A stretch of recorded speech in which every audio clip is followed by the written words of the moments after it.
RBI का बड़ा आदेश, अब मोबाइल में रहेगा नगद पैसा, नया नियम लागू। क्या नया नियम लागू हुआ है आज मैं आपको इस वीडियो में बताऊंगा। इसीलिए ये वाली जो वीडियो पूरे भारतवासियों के लिए काफ़ी ज़्यादा इम्पोर्टेंट है। आप भी सोचेंगे कि कैसे पॉसिबल है कि मोबाइल में नगद पैसा रखा जाएगा, तो बिल्कुल पॉसिबल है। आप अपने मोबाइल में नगद अब पैसा रख पाएंगे। अब आपके साथ जो है फ्रॉड नहीं होगा, आप फ्रॉड का शिकार नहीं बन पाएंगे। इसीलिए रिजर्व बैंक ऑफ इंडिया ने नया नियम लागू किया है पूरे भारतवासियों के लिए। आरबीआई का बड़ा अपडेट, अब मोबाइल में रहेगा आपका नगद पैसा। सबसे बड़ी अपडेट निकल कर आ रही है, सबसे बड़ी खुशखबरी निकल कर आ रही है। ई डिजिटल रुपीज़, अब इसको आप लोगों को समझना है कि ई डिजिटल रुपीज़ क्या है। यानी कि ई डिजिटल रुपीज़ के हिसाब से ही आप अपने मोबाइल में नगद पैसा रखेंगे, क्योंकि यहाँ पे आगे बताया जा रहा है कि आपके मोबाइल में 100 रुपया, 200 रुपया और 500 रुपया के असली नोट भी रह सकते हैं। तो क्या आप यकीन करेंगे? यानी कि अगर मैं आपसे बोलूं कि आप अपने मोबाइल में असली नोट जो है रख सकते हैं, तो क्या आप यकीन करेंगे? बिल्कुल यकीन नहीं करेंगे। आप डायरेक्ट बोलेंगे कि मोहम्मद भाई ये कैसे पॉसिबल है कि इंसान अपने फ़ोन में असली नोट रख सकता है, 100 रुपये का, 200 रुपये का, 500 रुपये का। मगर मैं आपको बताता हूं कि बिल्कुल आप जो है रख सकते हैं। क्या डिजिटल रुपी बिटकॉइन या क्रिप्टो की तरह, इसको भी आप लोगों को समझना है कि डिजिटल जो रुपी है क्या ये क्रिप्टो की तरह है, क्या ये बिटकॉइन की तरह। पूरी की पूरी जानकारी मैं आपको इस वीडियो में दूंगा।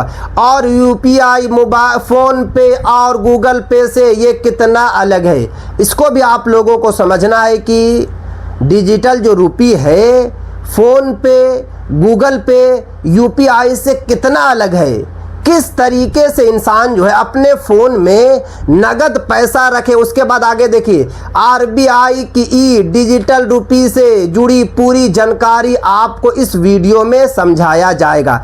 अब सबसे पहले मैं आपको बताता हूं कि ई डिजिटल रुपी क्या है, किस तरीके से ई डिजिटल रुपी जो है वर्क करेगा। ई यानी कि डिजिटल रुपी भारत के रिजर्व बैंक ऑफ इंडिया यानी कि आरबीआई द्वारा जारी की गई डिजिटल करेंसी है। यानी कि अभी से कुछ दिन पहले ही रिजर्व बैंक ऑफ इंडिया ने ई डिजिटल रुपी को जो है जारी किया है। ये बिल्कुल नगद नोट की तरह ही वैध मुद्रा है, लेकिन इसे आप हाथ में पकड़ नहीं सकते। ये आपके मोबाइल के डिजिटल वॉलेट में रहती है, यानी कि नगद पैसा के तरह ही है, मगर इसको आप हाथ से नहीं पकड़ पाएंगे। आपके मोबाइल के वॉलेट में रहेगा और बिल्कुल जो है नगद पैसा की तरह जो है वर्क करेगा। रिजर्व बैंक ऑफ इंडिया का कहना है कि भारत में बहुत सारे लोग जो है, लाखों जो है हर दिन फ्रॉड का शिकार बन रहे हैं। तो अगर इस तरीके का नियम जो लागू किया गया है, तो इससे बिल्कुल भी आप जो है फ्रॉड का शिकार नहीं बनेंगे। अब इसके बाद आगे देखिए, यानी 500 रुपया का डिजिटल रुपी और 500 रुपया का कागज़ का नोट, दोनों की कीमत बराबर होगी। यानी कि जो 500 रुपये का आपके पास जो नोट होगा और आपके फ़ोन में जो 500 रुपये का नोट होगा, दोनों की जो कीमत होगी बिल्कुल बराबर होगी। क्या ये क्रिप्टो करेंसी है, इसको भी आप लोगों को समझना है। बहुत सारे लोगों को लगेगा कि हो सकता है कि ये जो है क्रिप्टो करेंसी है, तो यहाँ पे बताया जा रहा है कि बिल्कुल नहीं। यानी कि क्रिप्टो करेंसी अलग है, ई डिजिटल रुपी जो है पूरे तरीके से अलग है। बहुत सारे लोगों को लगता है कि डिजिटल रुपी बिटकॉइन जैसी क्रिप्टो करेंसी है, लेकिन ये गलत है। यानी कि बिटकॉइन नहीं है, क्रिप्टो करेंसी नहीं है। डिजिटल रुपी जो है अलग है, अलग तरीके से वर्क करेगा। अब यहाँ पे आगे देखिए, क्रिप्टो करेंसी किसी केंद्रीय बैंक द्वारा जारी नहीं की जाती। क्रिप्टो करेंसी जो है किसी भी केंद्रीय बैंक द्वारा जारी नहीं की जाती है, लेकिन ई पूरी तरह आरबीआई द्वारा जारी और नियंत्रित की जाती है। यानी कि ई रुपी जो डिजिटल है, रिजर्व बैंक ऑफ इंडिया के द्वारा जारी किया गया है, केंद्रीय बैंक के द्वारा जारी किया गया है, इसलिए ये भारत की आधिकारिक डिजिटल मुद्रा है। यानी कि ई डिजिटल जो रुपी है ये पूरे तरीके से भारत की आधिकारिक जो है डिजिटल मुद्रा है। अब यहाँ पे आगे देखिए डिजिटल रुपी कैसे मिलेगा, यानी कि डिजिटल रुपी जो है किस तरीके से मिलेगा, किस तरीके से वर्क करेगा। तो यहाँ पे आगे बताया जा रहा है कि आपके खाते में 1000 रुपया है। मान लीजिए कि अगर आपके खाते में 1000 रुपया है, अगर आप 1000 का डिजिटल रुपी लेना चाहते हैं तो आपके बैंक खाते में 1000 रुपया डेबिट होंगे।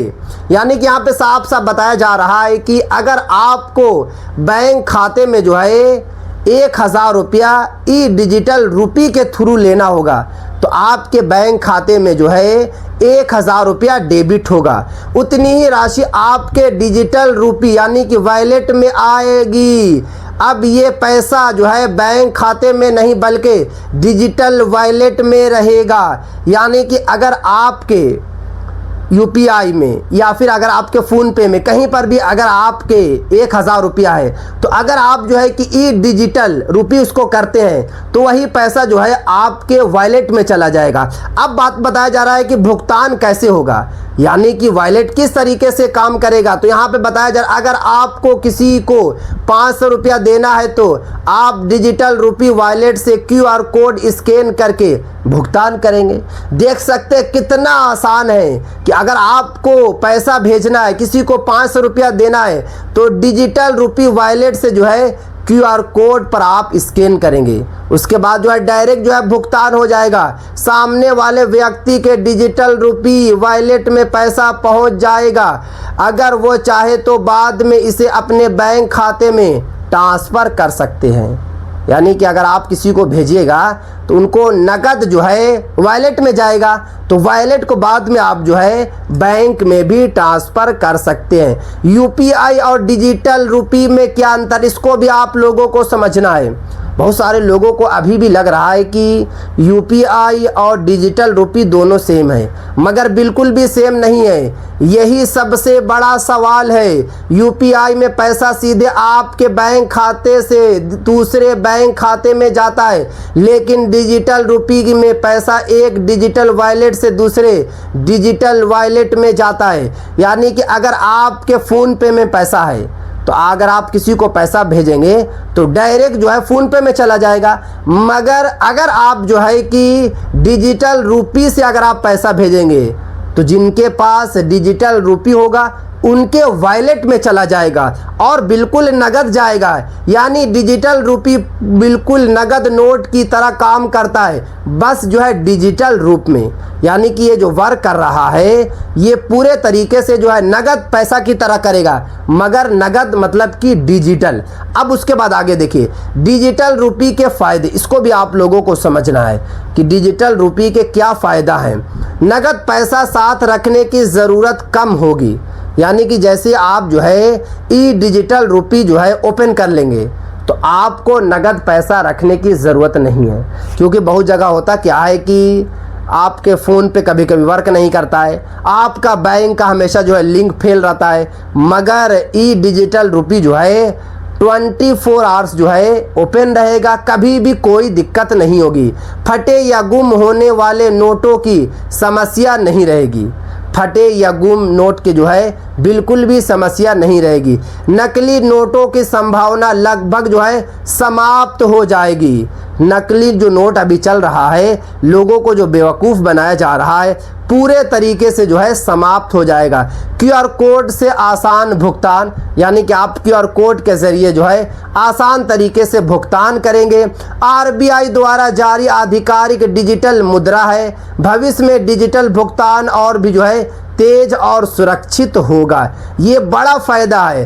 क्या कागज़ के नोट बंद हो जाएंगे? बहुत सारे लोगों को लग रहा है कि आने वाले वक्त में जो है कागज़ के नोट को बंद कर दिया जाएगा, मगर यहाँ पे मैं आप लोगों को बता देता हूँ कि जो सबसे बड़ी अपडेट निकल कर आ रही है कि अभी फ़िलहाल जो है कागज़ के नोट को बंद को लेकर रिज़र्व बैंक ऑफ इंडिया के द्वारा कोई भी अपडेट जो है नहीं निकल कर आई है। मतलब ये कि अभी बिल्कुल जो है बंद नहीं होगा। तो ये थी आज काफ़ी इंपॉर्टेंट वीडियो। अगर अभी तक आप लोग इस चैनल को सब्सक्राइब नहीं किया, चैनल को आप लोग सब्सक्राइब करके बेल आइकन को ज़रूर प्रेस कर ले। उस वीडियो को ज़्यादा से ज़्यादा शेयर करें।